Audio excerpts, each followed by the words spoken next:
Hello everyone, welcome back. Today I'm going to do a What Comes After Love recap of episode 6, but I'm also going to do a review with it. I'm going to blend them together since this is a 6-episode drama, and I do feel like it's kind of pointless to blend, to just do a recap and not just blend it in with the review. So that's what I'm going to do.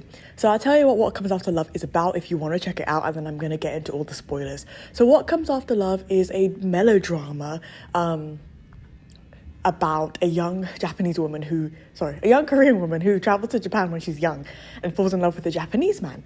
And a lot of miscommunication ensues and they end up breaking up, and it's kind of about their journey to finding each other again, and kind of like what comes after love in terms of the fact that you're in that honeymoon period and then afterwards things can really calm down, crashing and burning. And the drama stars Lee Se-young, who you might know from The Red Sleeve, and Sakaguchi Kentaro, who I haven't seen him in anything but this, but it's a pretty good drama. So that's what it's about if you want to check it out.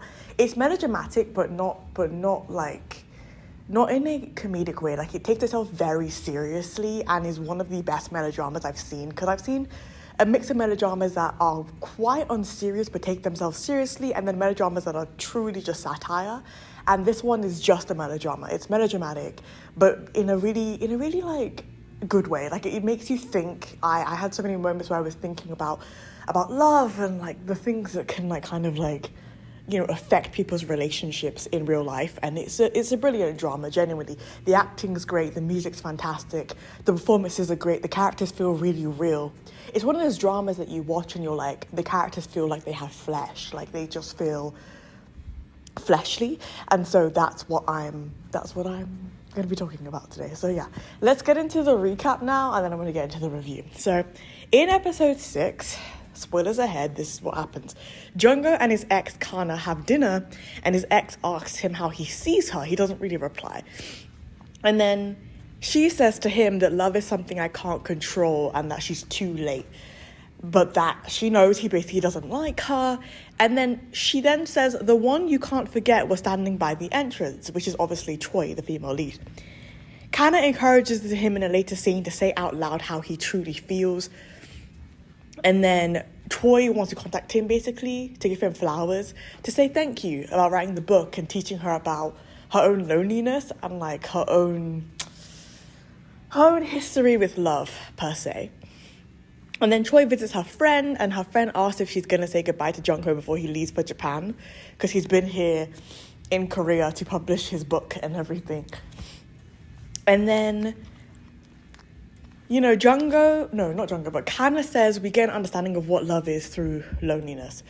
Not Kana, sorry. Jungho in his book talks about love and how we get an understanding of what love is through loneliness.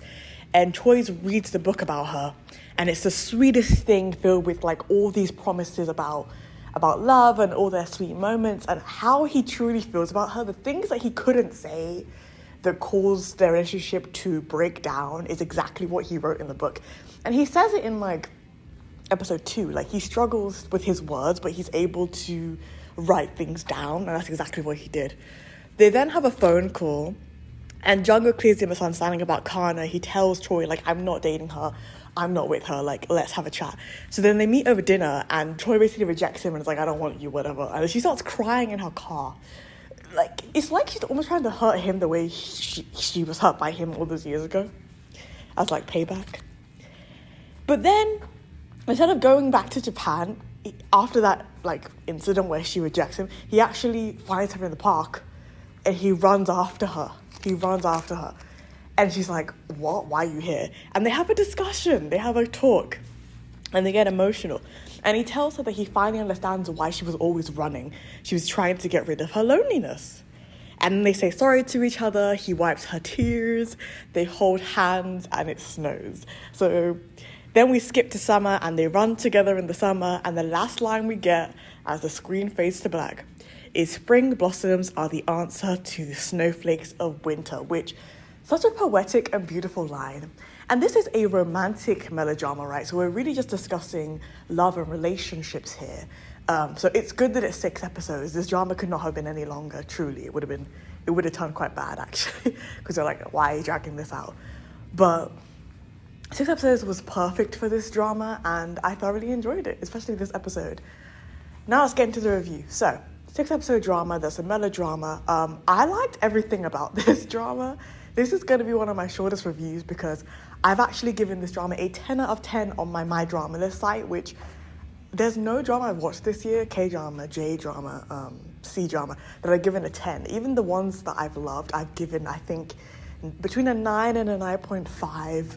So this one, it being so short and it really sticking to what it wanted to say, really helped this drama kind of like be perfect to me. Like if you've watched my recaps, I've genuinely enjoyed every single episode, every single moment of this drama. It's so good.